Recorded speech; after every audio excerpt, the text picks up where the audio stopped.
for a walk, shall we?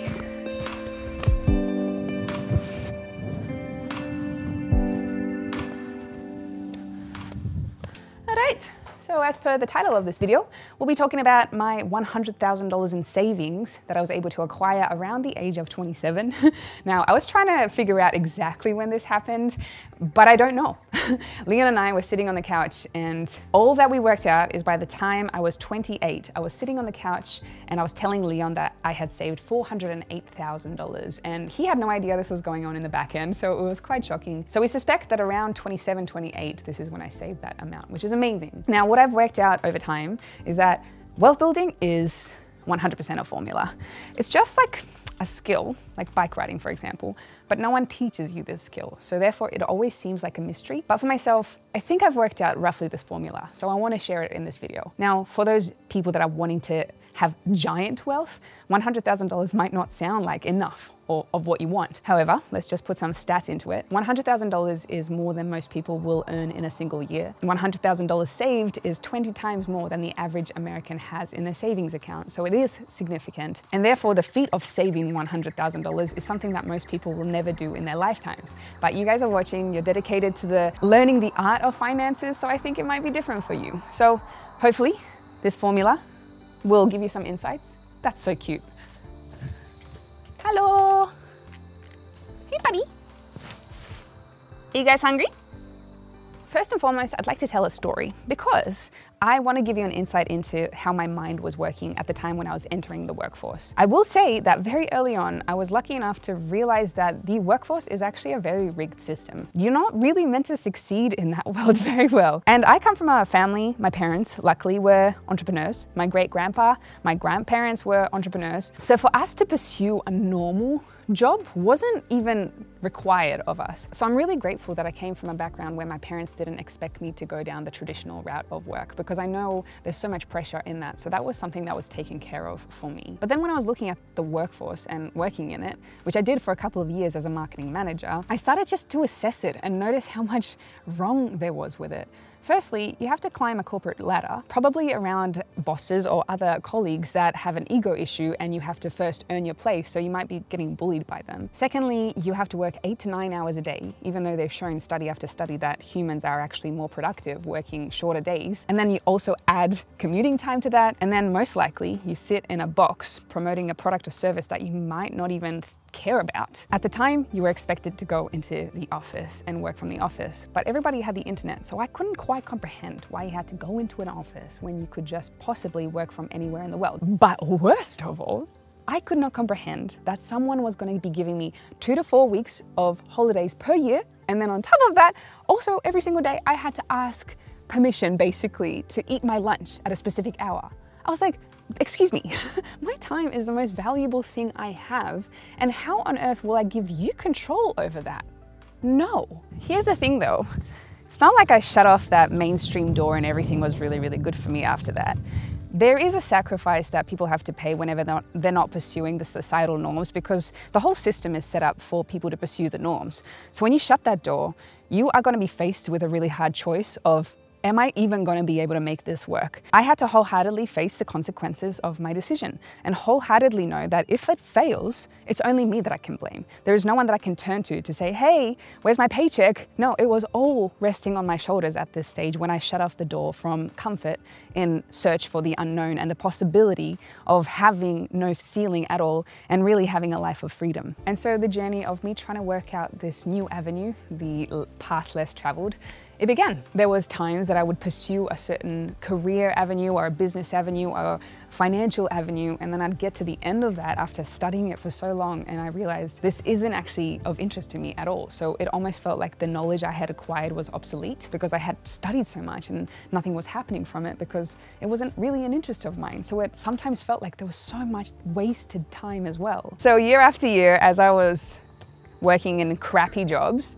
I would go home and just try to unlock more and more of skills required to try to master this world that I still had no idea what I was doing. For me, the skills that I ended up being quite good at and really enjoying was photography and videography, which previously I honestly thought I did not have a slight creative bone in my body at all. And so when the opportunity presented itself of YouTube, back in the day when people literally laughed in my face when I decided to start making YouTube videos, I took it, I grabbed it. But I had 5 false starts because I was so embarrassed that people were watching my stuff and they would cringe. They wouldn't say anything. It was silence when I came across people and they knew that I was pursuing this YouTube thing. It was really embarrassing. And at one point, I knew that the future me was really going to thank me for making this decision. I just felt that there was something there. And honestly, the only thing I had to lose was a little bit of my dignity because my videos were so bad. For the first 2-ish years, there was no hope for me. I think everybody that starts off with anything, it's just kind of dreadful. Are they having sex? I've never seen a chicken have sex before. Wow, that's farm life for you. That was quick. So Oprah says this. She says that luck is hard work meets opportunity. And I honestly believe that because at some stage of me being so embarrassed and cringeworthy and just trying my hand at this thing of finances and just succeeding in business, things started to fall in place. And it was just like this small subtle thing that might have worked, a video that would pop or an opportunity would come along that I was so suited for that I would give everything in my power to, so I would be the person that was chosen for that opportunity. And so now I stand here at the age of 32 with 11 properties, investment properties behind me, and an investor in other ways. I am mostly retired as well. And I can say that my formula that I didn't even know I was pursuing, it worked. And I'm grateful beyond belief that I did prioritize financial education for myself. It was hard, it was nasty, but I did this. So, after hearing all this, what is the damn formula, Sorel? I wanna know. The cicadas wanna know, what is it? So the formula, I will tell you, I promise you, once you hit that like button. Thank you very much. It helps us content creators out quite a lot. Okay, so the first part of the puzzle is sacrificing comfort for the unknown. I think everybody gets quite mesmerized by anyone that makes it in a field that the odds are stacked against them, and that includes business and sports and so forth.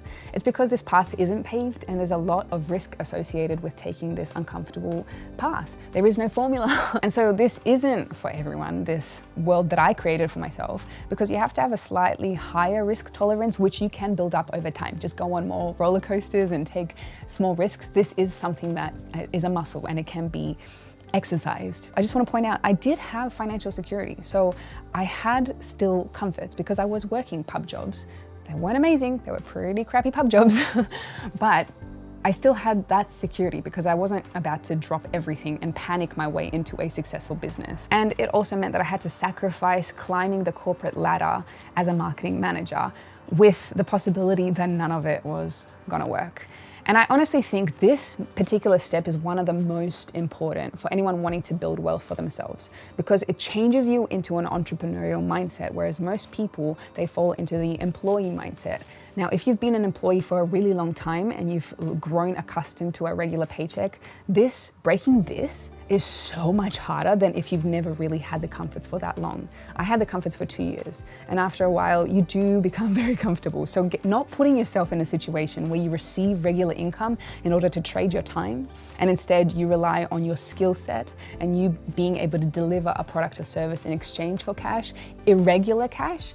This is when you unlock something in your mind that isn't going to make you panic whenever there is no income. You just realize you need to find a different strategy to make things work. Step 2 of my formula, wealth building formula, is understanding business. So it is so important for you to find a way to increase the income that you have and not just be capped with the money that you have. Whether it's on the side that you have an extra business, that you are just unlocking the skills to help you understand how business works and how you can increase your income. This is so freaking important. And for me, this involved like so much failure.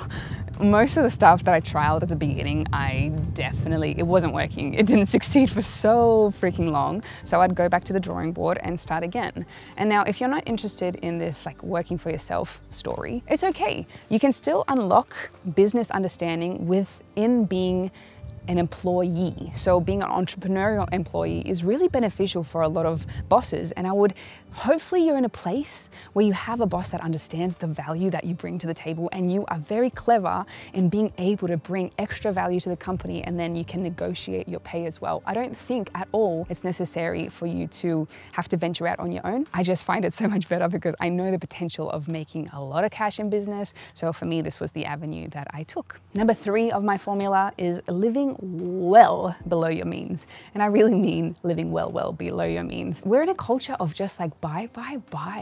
What happened to us, especially buying through debt? I'm a bit of a minimalist. I kind of always have been. So I didn't have that many possessions because it just didn't bring me that much joy. Saving for your retirement is just so precious and important.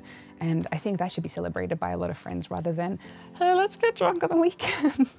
And then the 4th aspect of my formula is saving, because I was very well aware that saving is the very first most important aspect of the investing journey. So if you want to multiply your income, you need to know how to save. So I just like doubled down on saving and really putting so much money away.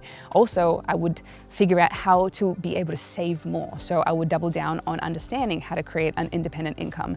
If there was avenues that were working, I'd pursue that like full steam ahead. The only thing that I would spend my money on would be healthy food, because I really believe that a healthy mind, healthy body helps you to perform better in business, and you really need this in business. This isn't something to toy around with. It's really hard work at first. The beginning is so much harder, and then you start accumulating all the skills. And the other thing I would reinvest in would be my education. So whatever I'd save at first, I would put into education to help multiply my skills to get me closer and closer to understanding the world of business. And at some point, everything just came together so beautifully, and I was able to utilize so many different skills, and I didn't have to reinvest into my education because I had already acquired the amount of education I needed in order to prosper that business. And I think a lot of people say that this first 100,000 is absolutely the hardest because you are unlocking so many different skills. And as you get more and more acquainted with this world, it is true that the rich get richer because more opportunities come to them. Like me being in a position where mid 2020, I was able to buy this house together with 43 acres of land for 500,000 Australian dollars. And now I went to the real estate and turns out this property is worth more than $1 million already. It's freaking crazy. I did nothing. I just bought at the perfect time. And my amazing sister is living here and learning the art of permaculture, which I'm so excited for, because I think this is another aspect of freedom that a lot of people overlook. It's creating your own self-sufficient environment that you don't have to rely on any rigged system to get you to progress forward. And lastly, I know that you've probably heard me talking about BlockFi a lot, so I just wanted to mention them once again, because putting money in a bank traditionally doesn't get you anything in return, maybe even less than 1% of a return on your cash deposits. Whereas if you store your money with BlockFi, you get up to 9% per annum return on your cash deposits, which is a huge increase. If you want to find out more, go to the link in the bio, and if you sign up to BlockFi, you'll get up to $250 worth of free Bitcoin for cash deposits over $100 US. Thanks for hanging out with me, friends. I hope you enjoyed the little stroll around this amazing piece of land in Australia that my sister's the caretaker of. I freaking love it here. And the steer, the ones with the spike, that's mine. They came with the land, which is awesome. So freaking fun. Epic lawnmowers.